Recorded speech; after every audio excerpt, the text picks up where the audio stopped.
The thing I will advise to people, don't be scared to ask, Like closed mouths really don't get fed. But it's Last by Burna Boy. Baby, the way that you shake your kuma, baby, you must go call. I love learning new things when it comes to cultures. I was so excited to shoot Ira Star. Hi guys, welcome back to another episode of the Is It That Deep podcast. Today's episode is gonna be great because I have someone great with me. Today's guest is a creative powerhouse who has been behind the lens of some of the biggest names and the boldest moves. From capturing moments with the legendary Oswald Boateng, if you guys don't know who that is, go and Google, to working with one of the biggest African artists. Is it Davido? Is it Rema? Is it Burna Boy? Like, you guys, name it. He's a master of the camera, a self-made entrepreneur, and a graduate from Buffalo University. Go be you. Overall, he reps comedy, he reps the culture, and photography. So let's join our hands as we welcome Yuri. Thank you. I'm not gonna lie, I've never got an introduction like that in my life. You see, I'm too good. I'm telling It's okay. No, but you deserve it because you've actually done a lot. And funny enough is, like, even before inviting you, I actually did not even know that you've accomplished so much until you were like texting me about experience working at the Met, and I was like, oh my god. I mean, that was fairly recent too. Like I'm still it still didn't settle in for what this is. I can say it's past week happened, with the whole Met Gala situation. But yeah, even me, so May 25th is gonna be my 4-year anniversary that I picked up a camera, to actually start taking pictures. Oh wow. So it's only been 4 years, but I think I did a lot already in 4 years. So I started to realize, maybe I should be a little more proud, because I feel like I'm so focused on what's next. I really try to elevate to different levels. So I was looking back at my work for the past 4 years, and I was like, wow, this is pretty good. No, honestly, in 4 years you've done a lot. Honestly, working with the people you've worked with in 4 years is a big deal. And also, what year did you graduate? So you were even in school while working? Yeah, I mean, I wouldn't say I was working photography when I was in school, but that's where it all began. It all began back in school. So I graduated 2022, and I think I started 2021 photography. Yeah. Okay. It was basically it was right after COVID. I felt like COVID was a time where a lot of people was discovering different new things about themselves. Yeah. And then I just picked up a camera. I was like, let me try it out, take it serious.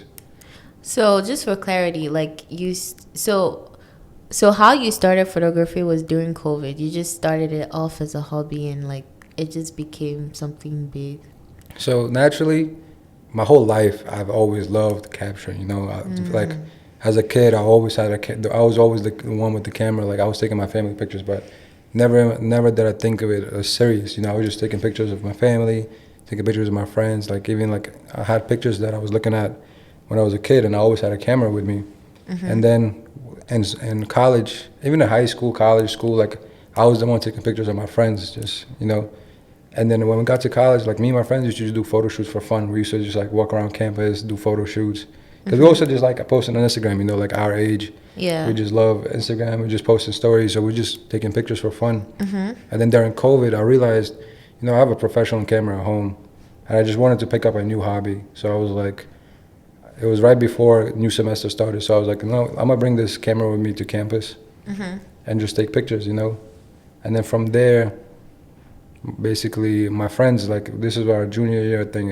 Yeah. A lot of my friends are ASA presidents, BSU presidents, or part of the ASA, part of BSU. So you take the photos for the event. Yeah, so they started oh, we have an event, you want to come shoot it? I was yeah, sure, why not? So it just started going from there. And then actually another big, this is a whole story though, another big push into my career and why I started taking serious was my roommate was Mike West. He's a big DJ from New York, big Afrobeat DJ and artist. Shout out to Mike West. Yeah. So he's actually my roommate. The story is crazy, but he was actually my roommate, and he's a DJ. So him, and then another shout out is to man CEO Yusuf. He was he was a big thing in our school. He was the SA president. Wow. He was our SA president. He was bringing artists to school, and then he was also he was one of the biggest parties in Buffalo in general. Oh. So he used to just come tell me like, oh, you want to, one day they're just like, yo, you want to come shoot our party? Like photograph it and, you know, capture the event. And I was like, you know, I'm going to try it. And I think that was my first time ever really getting paid to do For an photography. Yeah, event. like to do a photography for an event. And from there on, it just started spiraling, like more events, more parties. Then like artists, working with artists eventually came in because like Mike West was working with artists. Yeah. He would bring me along.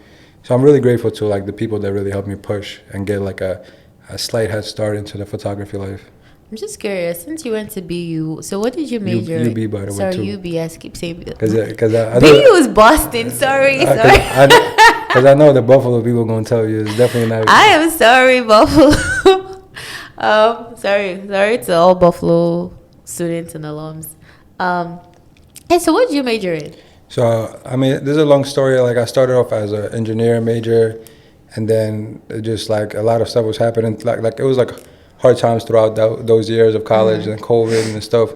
So eventually I finished with like marketing. Like I tried business. I didn't really like business, but I went into like marketing because I just found myself. I do like to talk to people. I do like to push like, you know, ideas and creation in terms of how to market stuff. But even after I graduated with that, like photography just took off in the same year with all of that. So I really like took my time and started focusing on photography in the moment. But do you see, so I know you do photography now, you work like with a lot of artists, but like do you see yourself expanding and even doing more, maybe like producing maybe movies? I have, yes, for sure. Okay. I definitely have like bigger dreams than photography. Like I want to, like, I feel like it's a big thing where like a lot of photographers turn I already capture videos. I wouldn't say I'm a filmmaker right now, but I definitely do videos and I try to create stories with my videos too. And I don't really like push myself as a pure videographer yet because I feel like I'm still learning and still getting better in terms of creating the stories, the proper like, you know, cinematic movies and stuff like that. But one of my biggest goals is really to like be a director of a movie, you know, directing, creating movies, not even just like small videos. But you know, it's all time. I feel like I'm still young. I'm 24. I got a long time to go in terms of learning, finding new experiences. So since like, you know, you said like you were able to like, you know, get success from photography in 4 years, you know, there's a lot of people who have like other passions. Maybe some people started with makeup in college and like they just never really like, you know, pushed it and made a career out of it. So like for people who are young, aspiring like creators or, you know, have certain skill sets, like is there any advice that you like have to give to them to just like push forward? I mean, I feel like a lot of people would always tell you like you have to be consistent. I mean, you also have to be good. He just told me that today. He said, girl, you better post it. But like, continue. You have to be consistent, one, but like naturally you have to be good at what you do, you know? If you're not like, if you're not good at what you do, you're just not gonna get to where you wanna get. And once you realize you're good at what you do and you keep practicing, perfecting, it's all about like meeting people, connecting with people. Like the person you know will get you farther than any other opportunities you can get. Like somebody that you meet will probably, like I have so many stories and situations where people that I met throughout my life just helped me out or just, you know, threw my name in a room and then that got me to work for somebody else or work with somebody else that it was like, I couldn't even imagine that before.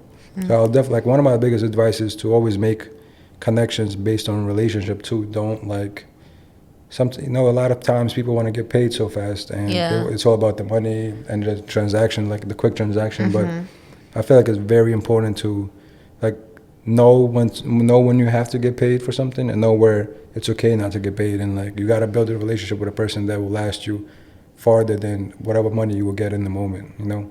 And those opportunities that you will create with that person eventually will probably bring you way more money than you could have ever got if you just did a transactional relationship thing. So you guys don't always follow the money. Let the money chase you. Yeah, do favors for people. Like you gotta know who to do favors for. You know, like that's a big one. Yeah, actually. you gotta be observant of like. I never say like to use people, but just be observant of like. There's people who you might do favors for, but it will not return to you ever. You know. Yeah. And I feel like even in that moment, it's okay. Like me personally, if I do a favor for somebody and I don't get no return out of that, it's okay because. That just like out of my heart, I did good by me, you know. Yeah. I'll do a favor and it's fine, but like just know when to like stop that or control the limit of what you can do for somebody else. I actually find that interesting because I've seen, so there's this creator, her name is like Simply Shaya, and then she did like a whole video and a whole talk about how, like, you know, if you don't give me my money, I am promoting like the product or whatnot, because she's an influencer. So I think like for you, who's, you know, you've accomplished a lot, but again, you still aspiring to accomplish a lot more. So it's interesting to hear that, you know, sometimes you might even do some favors and things like that. I mean, to be fair, as you said, product, right? I mean, not products. It could just be. I was gonna say, if it's big, events, if it's big corporations, you better get your money. So you could do. So you mean like maybe help out other young? Like I'm saying like not. I mean, I'm saying like help out people that are trying to help you eventually. You know, like. It's always good to be straight up with people too. Like before you work with somebody, they gotta tell you, or you gotta tell them, like, you know, there's not a budget for this right now, but I hope this opportunity will like help us in the future. You know, there's times where I'll help you out and you help me out this time. It's like that. But obviously, a lot of corporations probably not gonna, like, you're not gonna do a favor for a corporation and then they're gonna return that with another favor or something. Oh yeah. Corporations, like, that's a whole different topic from a person. They have the money, so they should pay you. Okay, period. Because they're most likely paying other people hundreds of $1,000s, like, no problem. And corporations are built like that. They're stingy. You have to ask for what you're worth. So that brings me to the next question. You've worked with a lot of Afrobeat artists, right? Mm-hmm.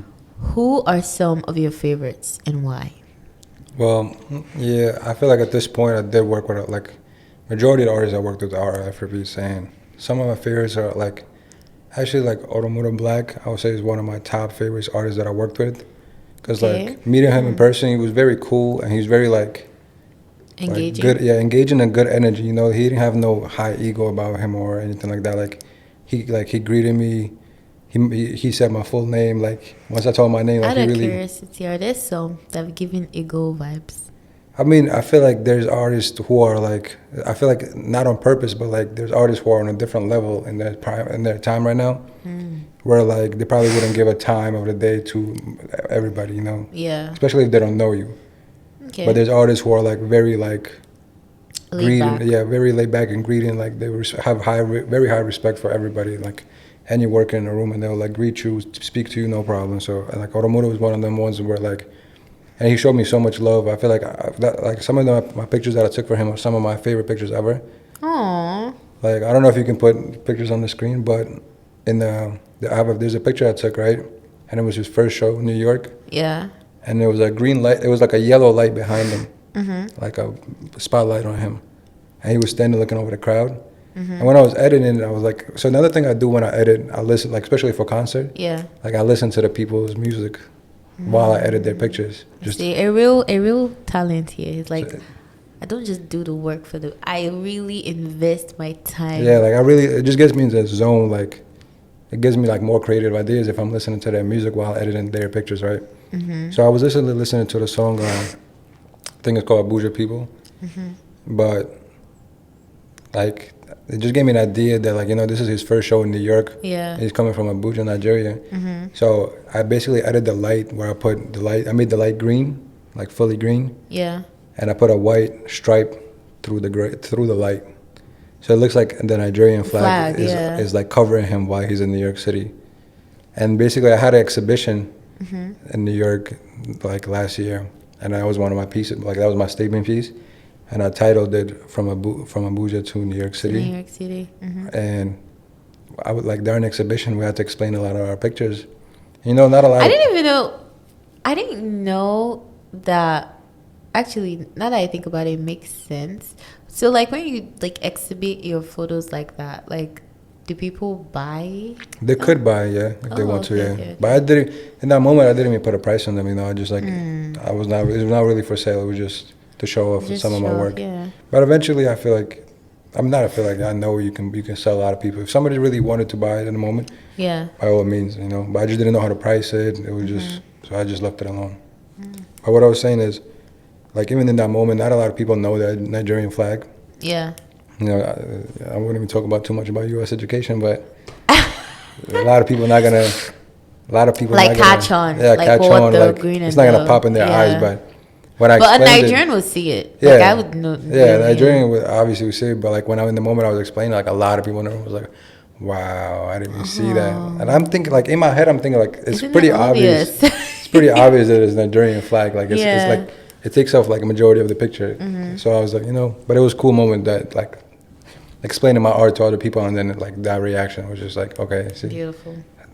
And then, like some other art, like I work with a lot. Like Ira Star was very cool to work with. She was very nice girl, beautiful, amazing music. I'm also a big fan of her too. So it's like that's another thing. When you're a fan of the person's music, Yeah.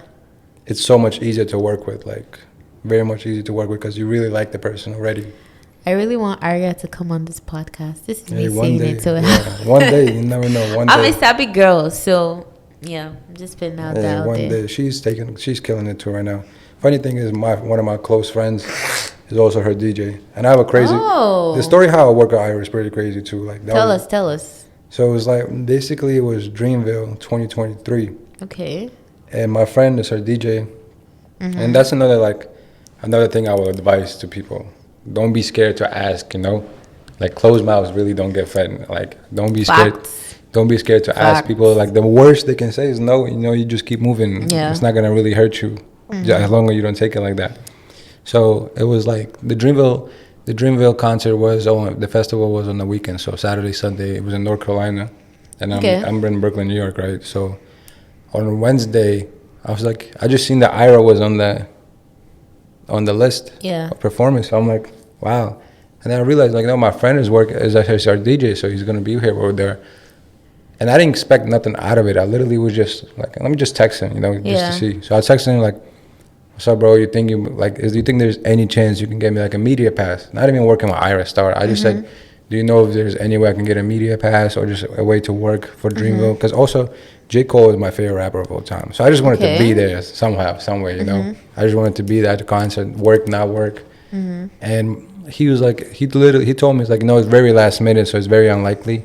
Okay. And I was like, I definitely understood that. Like, it's 2 days before the festival.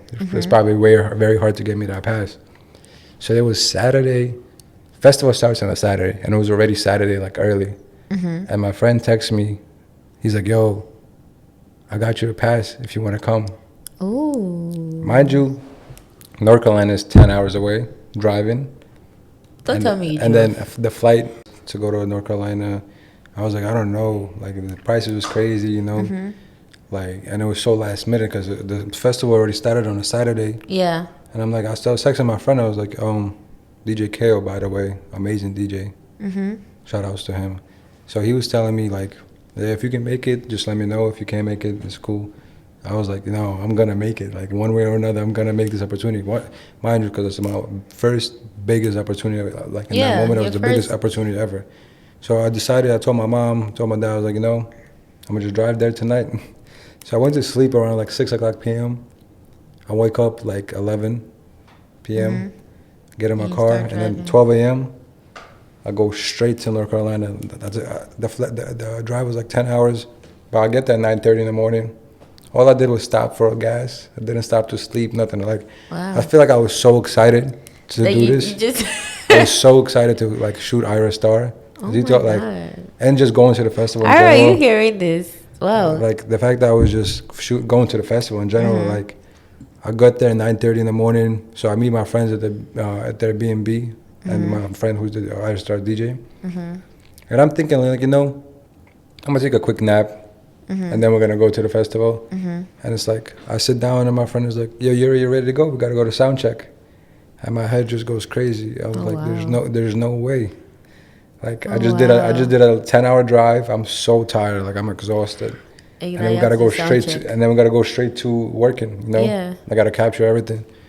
So, but me, like I'm still in the adrenaline. I just get a coffee and I'm gonna go. So when we go there, I get through in, and it was like from the entrance, like one of Ira's managers, she picked me up in like a golf cart, like. Everything to me just like wow, because I never experienced anything like this. Like it was like a VIP treatment on the festival. Like you're getting picked up at a golf cart. You don't have to walk anywhere. They just drive you around. And then I go there. We meet Ira. I meet Ira. She's very cool. Like, she doesn't, like, I didn't feel no type of, like, you know, high ego or, like, she was very down to earth, cool. And then from there on, like, her managers explained to me what kind of shots I need to take, what kind of videos I got to capture. Okay. And that's what I was doing, like, you know, capturing everything I possibly could. And I was trying to, like, do my best job, especially that being my first big opportunity. Like, I don't know if I would say I was nervous, but I was more like, I wasn't as confident as I am if I was right now. Yeah. Like, if I had the same opportunity to go right now and work, I already know how things go, so I'll be way more confident in capturing. Yeah. I know what to capture, what angles to get.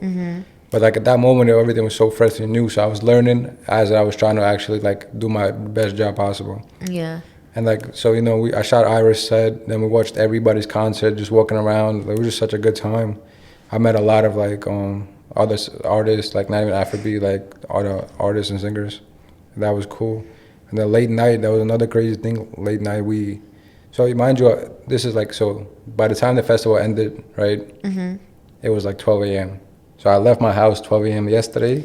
This is 12 a.m. the next day. No break. So 24 hours, no sleep. So I'm at 24 hours, no sleep. I'm exhausted. But I'm still, like, high of life. Like, I'm on this adrenaline, you know. I'm just like, wow, like, what is this life, really? And then my friend's like, oh, yeah, we're going to go to an after party. I'm like, oh, my God, like, you know, I'm exhausted. I want to go sleep, and then I got to go back home tomorrow morning, another 10-hour drive. Yeah.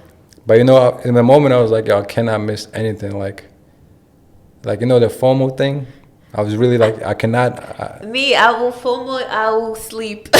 See, I'm different. Like, I would not miss an opportunity. Yeah. Especially when it comes to these things, like moving with other big artists. Wait, I take that back. I might not sleep. You know, you got to secure the bag if you need like, to when you're working with, like, bigger artists, like, you don't want to miss any chance. But the after party, it's not like you have you can meet people there. You know what I'm saying? You can always look at it like that. I can network and meet other people there.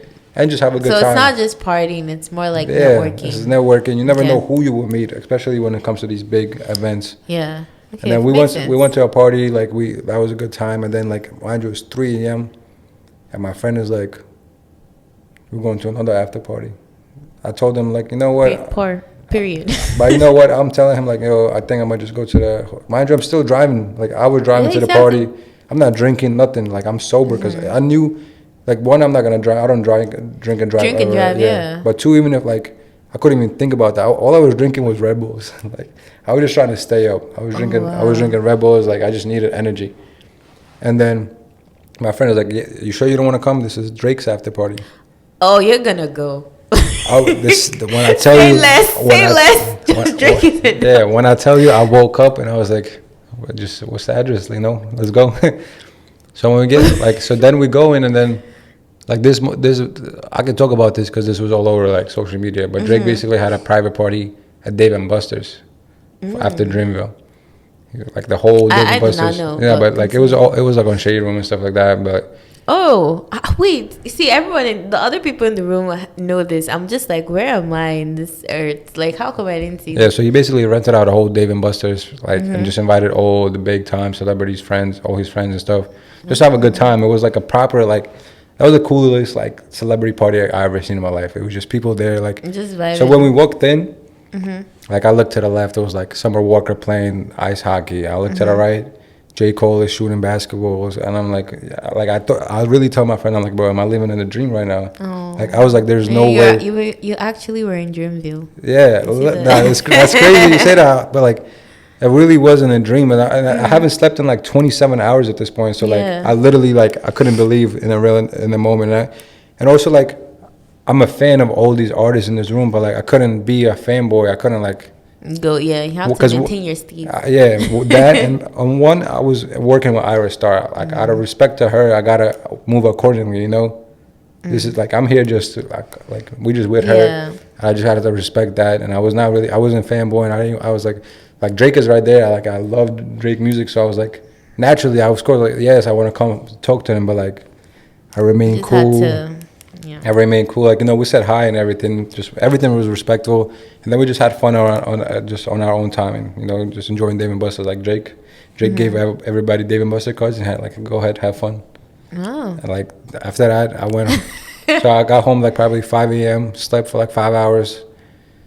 And drove back to New York? And then drove back 10 hours in New York. But see, the drive back was way harder than the drive there because all the adrenaline wore off. I didn't sleep for like 30 hours. So when I got back to New York, I think I crashed out. Like I literally just, my body just shut down for at least more than 10, 11 hours. And then, that was just. 10, 11 hours is not bad. That's like, yeah. You're meant to sleep like 8, 9 hours anyway. Yeah. But still, like I couldn't, like that was one of those sleeps where you just like, you just pass out. Yeah. Like I just got home, I passed out. And I like to this day, like that's one of my best days ever. Like that whole Dreamville experience, which was one of the best days ever. So, has there like been any like, let's say you work with like another artist for like another festival or something that's like beats?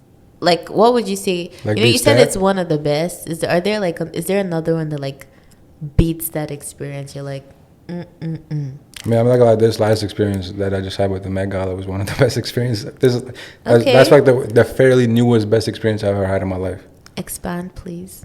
Okay, so we're gonna go into another story time. Let's go into another story time. Yeah. And like when you talk about the Met Gala, I also like talk about your experience working with Oswald. Yeah, I mean, so I'll just tie it all into this story time, like working with him, how that came up. So basically, this was such a crazy opportunity. Like, so it was a random day, and one of my good friends, Day, she's a model, DJ, like a very amazing person, and like she always looks out for me and all of her friends, just like she's just one of those people where like everybody just gravitates to her because she's such a good person.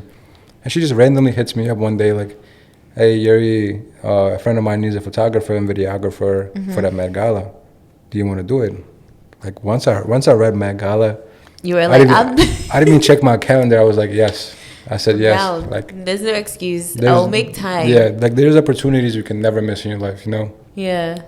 She was like, okay, bet. So basically, she connected me to somebody under Oswald Boateng, and I had a meeting with them. It was actually his son, Oscar Boateng. So I got connected with him, and we had a meeting. He explained to me what my job would require in terms of working with Oswald Boateng.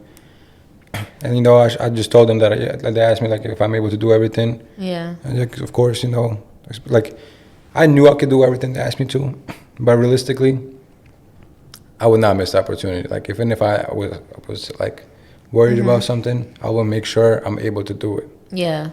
So then the next day, it was Saturday, Sunday, and the Met Gala was on Monday. So basically, Saturday, Sunday was fittings of all the artists that Oswald Boateng covered. Yeah. And it was like, that was such a crazy moment. Like, just another thing, like, honestly, I'm a fan. Like, he had a lot of Africa, like Thames, Burna Boy. Burna Boy was my favorite artist ever. Like, Ira Star was there too. Yeah. So it's like, yes, I'm a fan of all of them. But in those situations, you really not have to act professional, Yeah. You can't just be a fanboy. Like, you don't get in those spaces without people knowing that you have a professional part of you. Like, you gotta act accordingly for what you're there for. You gotta do your job, But like, just from an observation point, it was just so cool to see how he works with them, how he's very, like, Oswald Boateng himself is like, he's such a definition of like a gentleman guy. Like, he's English, so. Yeah, very English gentleman, and like, he just carries this confidence about himself that like, just makes people feel good around him. Like when he like, conversates with all these big time celebrities, Yeah. He makes them feel better as he's like, as they're talking about the outfit they're gonna wear for the Met and stuff like that. And it was just cool to see. And to be fair, we are a younger generation, right? So I wasn't really like familiar with who he really was. Okay. So when I went, I didn't know really too, because when I was online and I know I'm interjecting your story, but when I saw online and I saw he made like Thames dress, I was like, who's this guy? And I was curious. So you could say. So basically, like when I went to home after the first day, I started doing research on him because that's how I am. Like if I'm working with somebody that I'm really not that familiar with, I want to do my research. So I went home and he has a documentary on YouTube, and he has another documentary on HBO Max.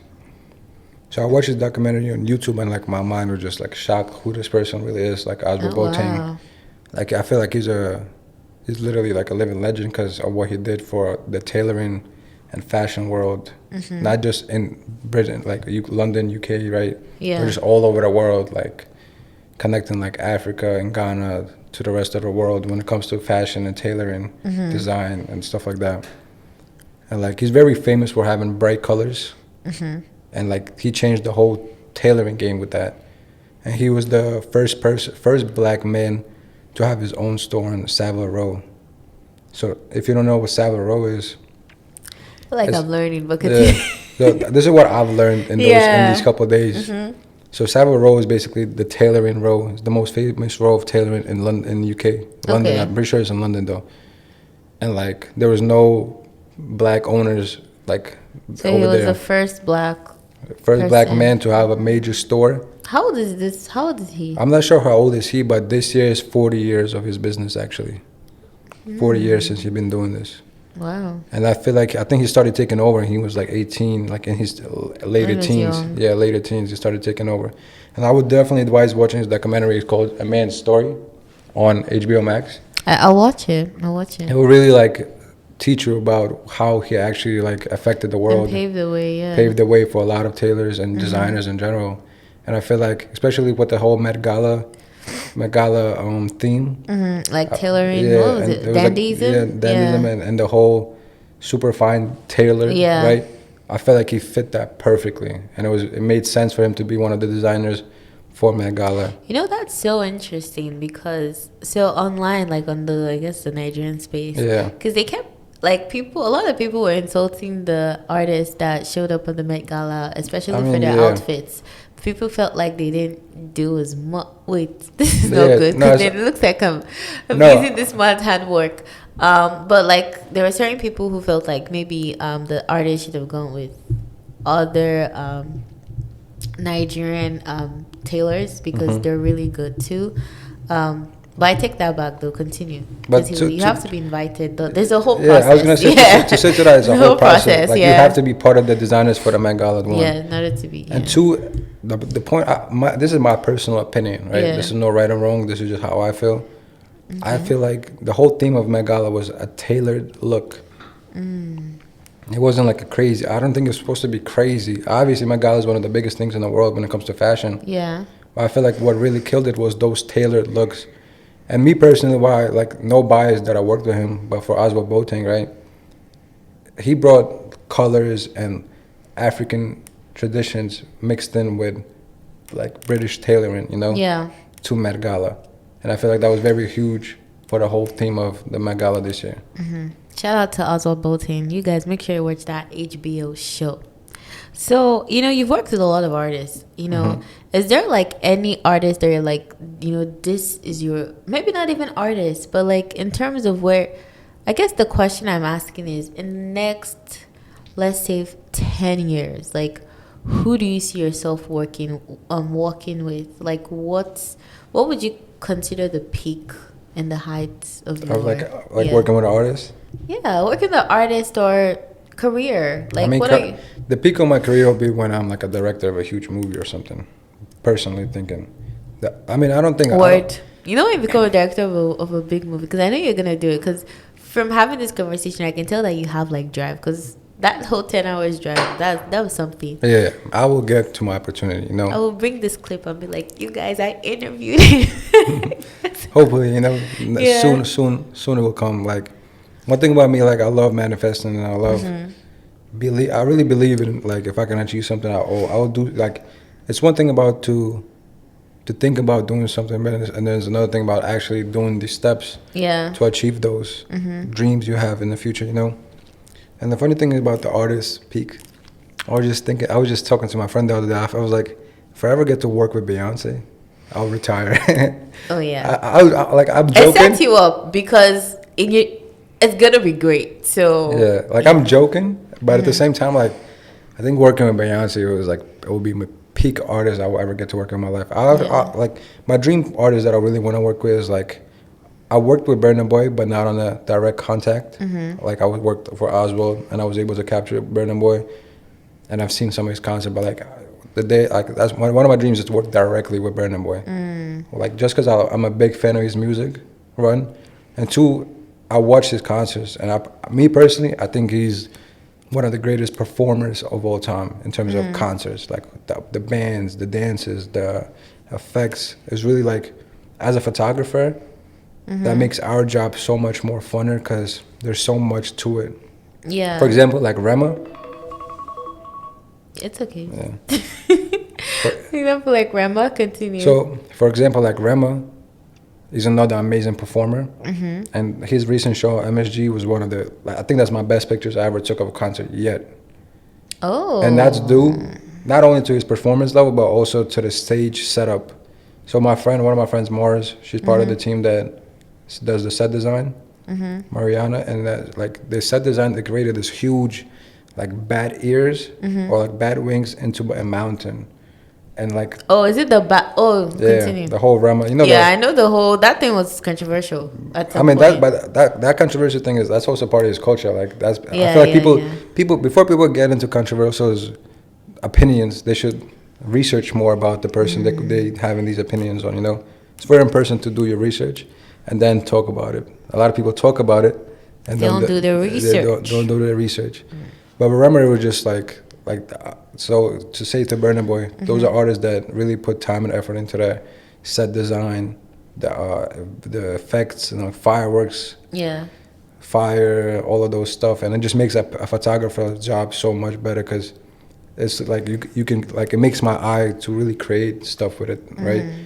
Comparison to an artist that just performs, that comes on stage with no set design, no visual effects, and it's like all you're taking a picture of really is the artist. Yeah. Like, and it's like there's not much more you can do with that. But with the fire, the smoke, the fireworks, set design, you can really capture like A lot. art with that, you know. So yeah. Okay, fair enough. So like I honestly feel like I have the answer to the question I'm about to ask, just based off of our conversation. But you know, just in case people did not catch it, you know, I can tell that you're really cultured, especially with the Black community. You've worked with a lot of Afrobeat artists, a lot of even Black designers. I think that's rooted from, you know, like you said, like you can tell me more, but based off of our conversation, I feel like that's maybe more rooted from, like, you know, in college, having a lot of Black friends, going for ASAs, you know, meeting more people and the likes. But do you like want to expand more on, like, you know, how that interest came about? Yeah, so naturally me as a person, I'm very like open-minded, you know. I love learning new things when it comes to cultures, music. So this has all started like even as a kid in Russia, you know, I used to love the movies, like the American movies with like what's his name? Captain America? No. The Marvel? No. I'm talking about like when I was like 10, 7, 8 years old. The name Eddie Murphy. I used to love Eddie Murphy. Eddie Murphy movies. Like even in Russia, like I used to have this thing. I used to think Eddie Murphy speaks Russian or something, you know, because you know you watch it in Russian translation and stuff. So as a kid, it was like that's all. I loved all types of movies. I used to watch like Jackie Chan movies. Okay, yeah. Like they were very, especially with like we were very open to many different things in the world. Funny enough, that's so similar to. So growing up Nigerian, like you watch a lot of Nigerian movies, but like a lot of like U.S. media is like exported. Like I said, exported, imported. Yeah. Because we also watch all of those movies too. So like you're very, even though you're living in Nigeria, you kind of have an idea of what's happening like, everywhere else. But continue. I feel like that's what a big thing about it is that I was like since a young age I was open to all types of cultures around the world. Yeah. Whether it's like I was watching French movies, I was watching Bollywood movies. Yeah. Like, you know, I was like same. Like, exactly. Like we was watching all those things, and then it just opened up my mind to like I just want to learn about so much different cultures. Yeah. So when I got to America, I also played basketball. I feel like basketball connected me to a lot of things in my life. You know, my friends and like just how I connected with people easily. Yeah. That was like obviously way before I started photography. Basketball was the love of my life. So when I was in high school, I was the only one. I was like one of the only white kids on the team. Oh, and, you know, so like, those kids. Yeah, but like, so like I was raised around culture. Yeah. Like all my friends were Black and stuff. I was just raised around culture, and it's like the music I listened to like expanded way more, and it's like I just started expanding way more to the world, different foods, different cultures. But when I got to college, I feel like that's when I really connected to African people. Like I say African because it wasn't just Nigerians, Ghanaians. It was like Senegalese people, Ivory Coast people, you know, like Kenyans, like so many different countries in Africa. It's like and I was just learning from so many different cultures. Like one of like I remember like some of my memories, like one of my roommates cooking a cheque in the house, right? And it's like me trying the food, but it like really connected me to the food we have in Russia. Like it's different, but it's similar things, you know. And I feel like what the world don't understand is like there's so many similarities between different cultures in the world, but people don't get to like witness it because it's just so like separated. Like a lot of the world is separated from really understanding different cultures and how like there's so much similarities in life, even like how we were raised. I feel like I was very connected. I feel like for example, Nigerian household is very similar to how our Russian household is. You know,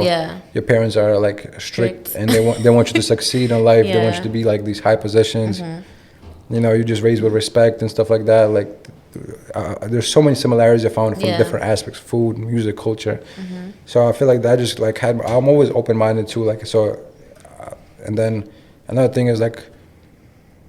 So majority of my friends in college was either Nigerian, other countries from Africa, even Jamaican and Caribbean culture, you know. Oh, I like. Like a lot of my friends I have a lot of friends from Jamaica, like Trinidad and stuff like that. Yeah. And I'm just so open to all these cultures. So when I got to a college, and that was like the year Afrobeat really hit off, you know. And I just fell in love with Afrobeat music, like. I feel like coming from New York, we sort of listen to like especially as a guy from New York. Yeah. Who like. Yeah. Continue. I was gonna say like we still listen to like trap, this. Like trap and like hardcore hip hop. Yeah. And even like R&B, you know, I listen to all types of genres, but like Afrobeat was just so like refreshing in terms of. It was just like high melodies and these melodies. It's more like feel good. Yeah, it's very feel good music, and I love that. And then it just like going through so much in college. Like college is very hard times for a lot of people. And Afrobeat was just one of those things where like it just had me in a good positive mind all the time. You know. Yeah. I wasn't listening to music about anything negative, and it's just like after that, like to this day, like Afrobeat is probably my number one genre. But now like I always expand. Like so I listen to.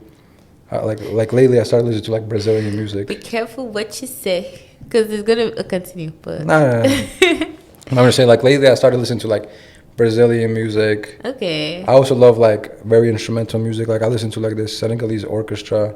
Okay. Yeah, like it's. I haven't listened to that. I'll probably check it out. But like there's like people will be surprised how much different stuff I'm actually open minded to, and then also like. I do Haitian skits with my friends, so like people think I'm part Haitian in a way. But like the compa, the Haitian food, you know. Yeah. Oh, compa. You know, when I first saw the dance, I was like, I need to learn this. There's just this. Yeah, it's just so smooth. Yeah. And I enjoy the music too because I love a smooth melody. That's what it is with me. So, yeah. So overall, we love the cultural appreciation. I think that I really liked your answer. And I also like the part where you also touched on, you know, sometimes people are too, I don't know what the right term or how to even explain it properly. But when you get to know like other cultures, you start to see the similarities, and then you're like, oh wow, we're not even that different as much as we thought. Like a lot of the things you just start to see it cross. Yeah. I also have I have a Pakistani friend. We're really close now. Like I feel like I've basically adopted a lot of their culture, and she is also taking like a lot of my culture, and it's just beautiful to see. So, yeah, okay. So next thing, we are gonna play a game. So the game is, are you? I came up with a bad name. But the game is, are you cultured? This is a singing game. Yuri just told us that he listens to all the Afrobeat music. Like, to be fair. Senegalese, what was that? Orchestra. So, to be fair, this is just a point. Okay. This does not prove how cultured I am. Just because I'm very bad at lyrics. Okay. I'll tell you if I know the song. Okay. And I'll try to finish the lyrics. Okay. But... Just to say it out there, I'm not good with lyrics. I mean, if you know the song, any song, I'm not good with lyrics. Like even my best favorite songs, I'll probably, especially in this moment, I think I will freeze up. But I want to see how I'll do. Okay, so we're gonna start this first song. I'll give you some clues. Most of these songs are from people that you've mentioned that you've worked with. I might come up with some on the fly just to, I don't know, spice it up. So the first song is, I might even sing it for you to just make it easier. So we're not even hearing the song. You just saying Oh, the lyrics. you're not hearing the song. Oh. I'm gonna kind of try to sing the song, but they're popular songs, so you should be able to catch it. If you know, it's fine. Okay. No, I'll just shade you. That's it. So this is a Downcast last. Yeah, now everybody don't chop. Yeah. Nah, see, I'm a chop words. When it comes to the lyrics. But it's last by Burna Boy. Yeah, okay, good job. You get that point. I know the big ones, my Ayo, all this, but. So this one, I don't know if you're gonna get it because okay, this one I don't know if you're gonna get it because I was trying to be. I think this one is hard. Baby, the way that you shake your kuma, baby, you must come call. Oh yeah, make you shake it to your bubble. Oh yeah. I know that song though. I know it's Rema, right? But. Okay, it's Rema. Okay. I know it's Rema. Can you do it again? You actually were singing it pretty well. Okay. Baby, the way that you shake your okuma, baby, you must come call. Oh yeah, make you shake it to your bubble. Oh yeah. I wouldn't tell you the lyric. I wouldn't be good. But it's Rema, so you're good. I'm not telling you the lyrics. But this lyric, let me read the lyric for you so you can see how I was trying to trap you. Oh yeah, make you shake it to your bubble. Oh yeah, reporter make you no go give me opolo. Achikuleke make you give me balance. Scatter your baka. So like I have those this are song. not even real words. No, so it was a trap. And Rema said that himself that he was just making up words in that song. I remember that interview. But I don't know why the name of the song just flew out of my mind. It's Lady. Yeah, okay, Lady makes by sense. Rema. Yeah. Okay, this one I think you're gonna get it. That's another thing. I might be bad with the titles unless it's a super obvious title. But No, I mean this one. I don't want. By the way, I'm not trying to give excuses. I'm very honest. No, I think you tried. The fact that you know it's Rema, I'll give you the point.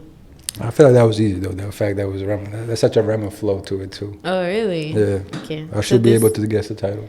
This one, let's see if you get this one. This one, I think this was let me give you clues. Was a TikTok viral trendy song a couple years ago. I think during COVID. Or CK. So. It's CK, yeah. Hey! Okay. My baby, my Valentine, yeah.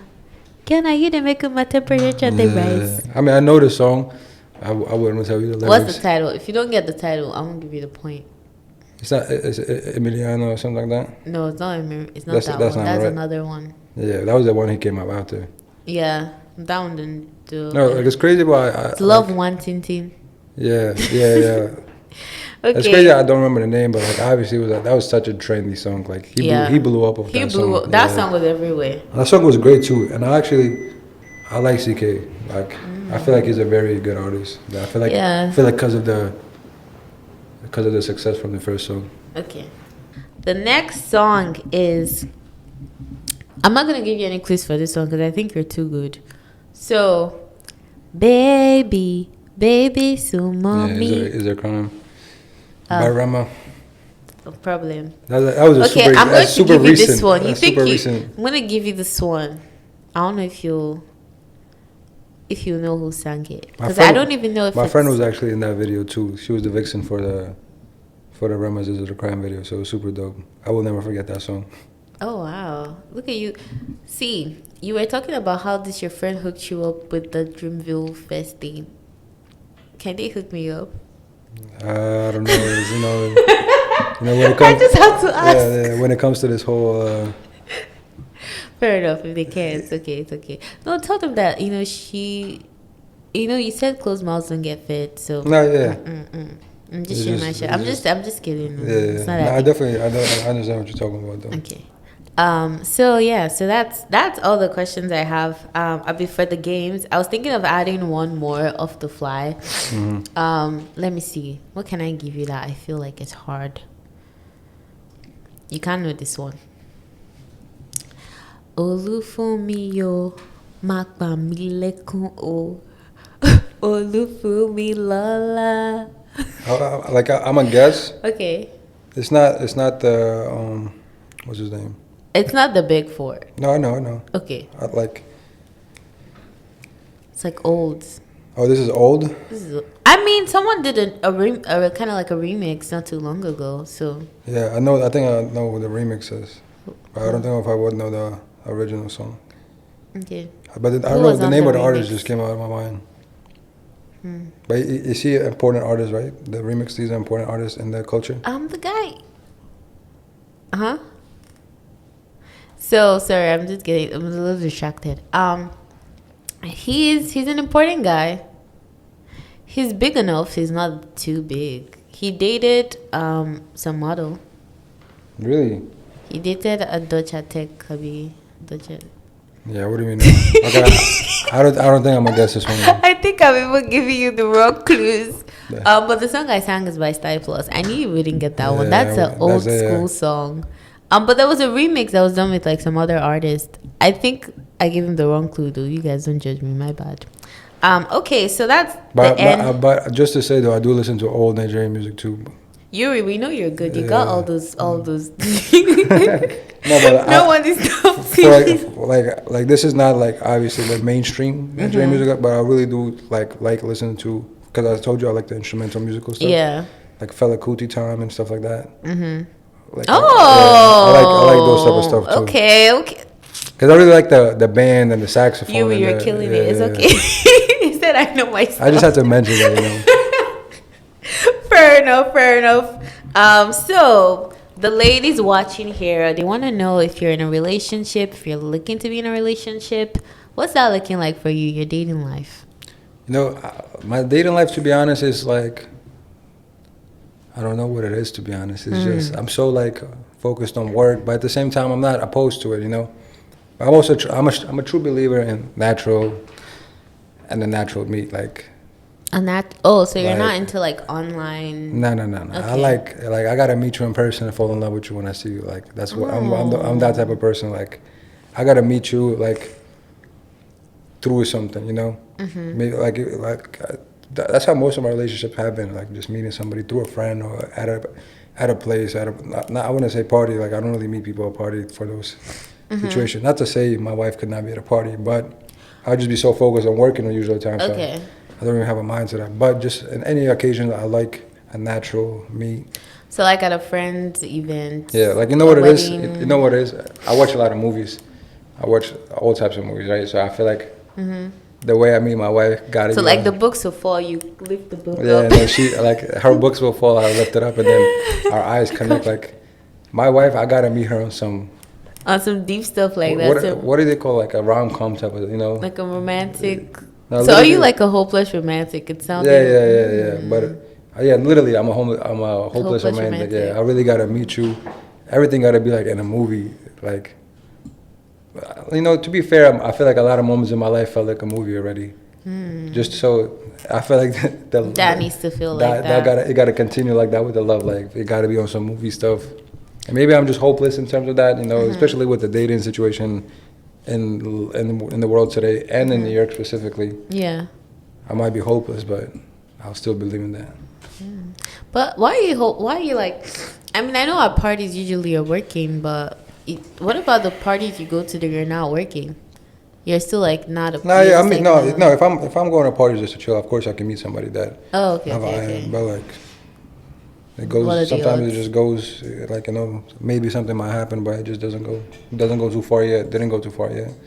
Haven't met that one yet. Haven't met the one. So you guys, he's open, he's single. Yeah. Give us your handle if people are trying to book you for events, concert. How can they reach you? What's your Instagram? So my Instagram is YB_captures, but I'm also finishing up on my website right now. So eventually, soon, just be updated. My website is gonna launch, and I would only advise to book me through my website, email, and stuff like that. Okay. Just to keep it more professional, you know. Yeah. As I'm leveling up higher in life, you gotta level up your. Gotta level up your craft. Yeah. You gotta invest. The DMs be hard to reach sometimes. Like I don't be looking at DMs as much as I should be. He's a busy man, guys. He's busy. But like through a website, you know, everything will be proper. Yeah. So look forward to that. Okay. So that brings us to the end of today's episode. I hope you guys enjoyed listening. Yuri, thank you for joining. I appreciate you coming on the pod. Of course, thank you for having me. And you guys, had a great time. Okay. Any ending closing words to the audience? Just remember my name. Remember his name, you guys. He was here. I'll tell you, my full name is Yuri Baranov. One day, I will be great. He gave you the full government name. Yes. Wow. Right now, we're working towards it. But I believe I'll be great one day. And you this will is the be most great. and the most humble way. This is nothing. No. Strictly humble. Yeah. And you will make it. Appreciate it. Amen. Amen. All right, you guys. We're gonna see you in a couple weeks. Bye.